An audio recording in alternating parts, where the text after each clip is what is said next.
வணக்கம் நண்பர்களே. ஆதியகை மரபு சேகரிப்பு மையமிலிருந்து பரமேஸ்வரன்.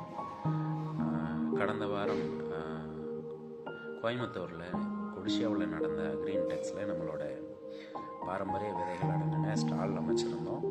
ஸோ இதில் பார்த்தீங்கன்னா ஒரு 850க்கும் மேற்பட்ட வீட்டு தோட்டம் மாடி தோட்ட ஆர்வலர்களுக்கு 8000த்திற்கும் மேற்பட்ட விதை பேக்கெட்டுகளை வழங்கியிருக்கோங்க.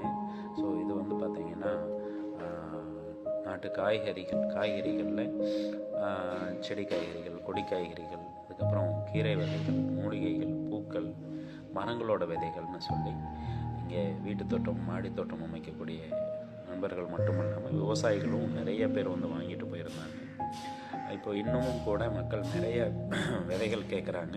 அவங்களுக்கு வாட்ஸ்அப் மூலமாகவும் நம்மளோட வெப்சைட் மூலமாகவும் விதைகள் ஆர்டர் எடுத்து அனுப்பிட்டுருக்கோங்க. தேவைப்படுறவங்க நிறைய தொடர்பு கொள்ளுங்கள்.